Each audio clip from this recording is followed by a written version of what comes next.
Hey guys, what's up? Welcome back to my channel. Welcome back to my channel. If you're new here, hi, my name is Kat, and this is just my little space on the internet where I talk about stories from my life, lessons that I've learned, my journey, and just basically figuring out life. Okay, so if you're also on your self-improvement journey or just trying to become a better version of yourself, well, this channel is for you. So if you haven't already, hit that subscribe button and let's get into the video. So today I wanted to talk about how sometimes you can just start living life on autopilot, especially when life gets so monotonous and you kind of lose your spark. And that's what the past month has kind of been for me. So there were things that I've dreamed of doing for a while and actually did visit those places, or I did do those things, but there was just no satisfaction, no sense of achievement, nothing. Okay, so and my brain was just racing at 100 miles per hour, and there's just so many thoughts going on in my head. I'm pretty sure like you've probably been through something like this before, and if you have, I'm not gonna say I'm sorry because it's normal. Okay, I think in today's world it's quite normal, but do give yourself that compassion and forgiveness and know that it will get better. And in this video I'm just going to be talking about a few steps that you can take to kind of get out of that slump. Okay, so as I mentioned, the entire month, like May completely, I kind of knew May was going to be a bit of a roller coaster. And I don't know if you've ever experienced this feeling, but you're sitting in the ocean or you're standing in the ocean, the waves just keep hitting you, and usually they're like so big you kind of tumble every time. That's kind of what May has been like for me. But the past 3-4 days I have been trying to take back control. So one thing that I kept doing one thing that I kept doing was, because I couldn't handle my thoughts and my emotions, what I would do was I would scroll, right? I'd just be like scrolling or watching. I didn't have the energy to watch like a proper full-length video or anything, and I'd just be like scrolling. And as a result, you kind of become numb after a point because there's such a hit of dopamine and just information overload. Your brain just cannot process them anymore, and I'm pretty sure there's a name for this phenomenon, but I'm not quite sure. But as a result, you just feel numb emotionally, mentally, everything just numb. You can't feel things as deeply anymore, or you can't, just nothing goes into your head properly, and that's what I was feeling like. So what I decided to do, small steps to just sort of bring my life back together. So I started watching this video, and in that, the YouTuber, she talks about how she uses the Pomodoro method to work and make her work life a little less boring. So what she does is she works for like 25 minutes, and then 5 minutes she either like puts dishes away, or she does the laundry, or anything in that event. And then she comes back and does another 25 minutes, and then another 5 minutes of tidying, cleaning, or whatever. So that way she gets her household chores done as well as gets her work done. And my room is actually a huge mess. Like there are clothes everywhere. So what I've been doing, like yesterday, is like I work or study for 25 minutes, and then for 5 minutes I tidy my room, I listen to some music, and then I get back into it. And the reason like I have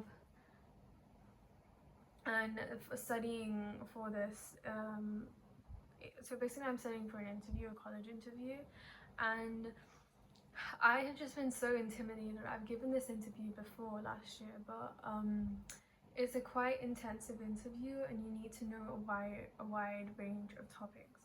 So just the thought of that prep was scaring me, and I put it off. I've been putting it off for so long. So I finally did lock in, and I did like 3 days ago I did like an hour, and then after that I did 2 hours, the next day I did like 3 hours, and I'm just trying to build that in. So yesterday I think I did about 2 hours of work because I had to go out later on, and I had some like friend meetup. I went to meet my friend. Yeah, but this 25 minutes and then 5 minutes of doing this has been quite helpful, because tidying up my cupboard and my clothes is also a very daunting task to me, but 5 minutes of it sounds a bit more bearable.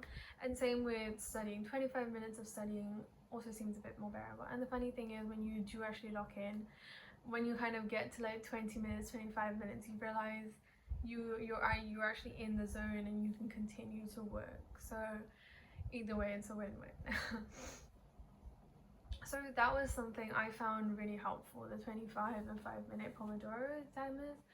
Of course, you could also do like 50-minute work and then 10 minutes of like whatever other stuff you need to get done. Another thing is, I find myself falling into a slump or all this stuff, especially when I'm not journaling, when I am isolating myself, like completely isolating myself.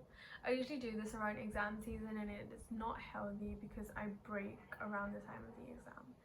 So isolating myself, and then when I don't have, like, I need a minimum amount of structure. So my morning routine is usually that, and I kind of need that in the morning, right?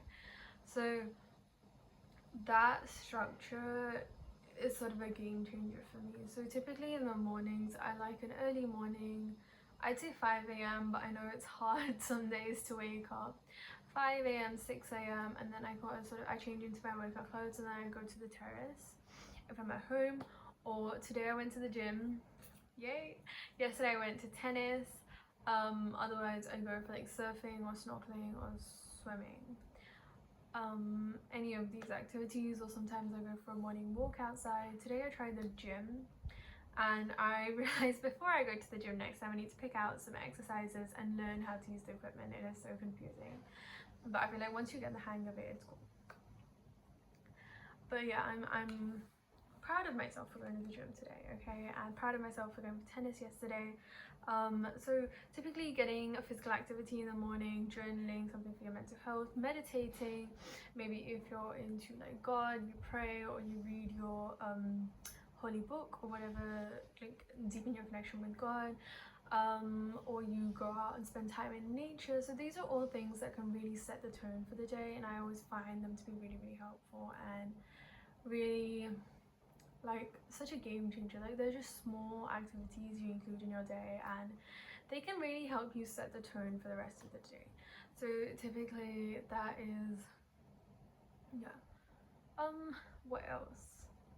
Oh yeah, please do not isolate yourself, guys. I am telling you. So I've taken a gap year, and before my gap year, my friend circle was actually quite small, right? So after 10th grade, during 10th grade I used to have a big friend circle, but I kind of cut them out later because I realized they don't align to my values, and I was finding them a bit toxic, and I was also feeling like I was also a toxic friend in that environment. So I let it go, and I moved school, and then I met new people. I found like my best friend. So we study together, we like go on walks together, we hang out together, we've traveled together, and all of this. So I just feel like I've found much better friendships, and I know that I will find better friendships in the future too. And so basically my circle is really small. So I have that one friend who I meet quite often. Sometimes when I'm isolating, I won't even talk to that one friend. That is just, I feel like I have an attachment issue, because sometimes I just feel like going completely ghost, and I just isolate myself completely. I just stay at home, and those are obviously not the best days, and I'm working on that. And another thing is, when you're on a gap year, right, so typically you don't really have the need to go meet people every day as you would at school or at college. So it's a bit of a different environment, and you kind of have to work with it, which is why I would put myself in like surfing, swimming, and here I would interact with different crowds, and that was obviously very, very helpful to me. And then I do now and then schedule meets with my friends. So yep. So to sum up everything that I mentioned, like how to take back control of your life, how to romanticize life, and how to get back control, basically how to stop living on autopilot and how to be the main character of your life. First thing is, I would say, build a morning routine. It can be a very small thing, maybe a 10-minute routine in the morning. You make your own coffee, your iced coffee, or a nice matcha latte. any of these, just like a morning routine, or maybe it's like going to the gym or going on a walk. You can literally do whatever, but I recommend some structure in the morning, a morning routine. Second thing would be, don't isolate yourself. Go outside, meet people, put yourself in new rooms, because you never know where it will take you. Networking is actually such an underrated thing, I believe. I mean, it probably is not, it's probably not underrated, like people probably do know the value, but I've never paid much attention to it. But networking can really change so many things. So put yourself in new places, go out, make friends, do not isolate yourself. If you have no one to go with, go out alone, take yourself on a solo date. Okay, solo dates are seriously the best. I have been on a solo trip before as well, and like, I don't know, I just love it. Yes, you will be forced to spend time with yourself, and maybe it might be a little sad or depressing and stuff, but it's all in your perspective, in your mind. So if you can change that, trust me, it's in the bag. Third thing, wait, I'm trying to think of the third point that I said.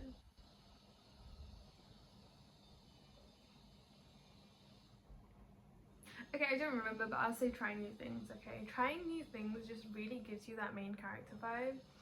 Because, so yesterday I went to tennis, today I went to the gym, and I'm just feeling a bit of excitement. Bring that little bit of excitement back into your life. Go watch movies, listen to songs. These are all things that can really just help you get out of a slump or a rut quite easily. Yes, it's not going to happen overnight, but it's a mindset. It's a mindset. And honestly, as I mentioned before, I'm done living in fear, I'm done living in regret, and I am done living in this self-pity victim era. Okay, it is time to take our lives back into our hands and just go. So let me know in the comments what new things you guys are trying or what you guys are adopting from this video, and I really hope you like the video, and I'll see you guys soon for another one. Make sure to follow me on Instagram. You can find my Instagram link in my channel description, or I'll link it down in the description below. Also, don't forget to subscribe, like this video, and I'll see you guys in another one. Thank you so much for watching. Love you guys so much, and I will see you guys later. Bye bye.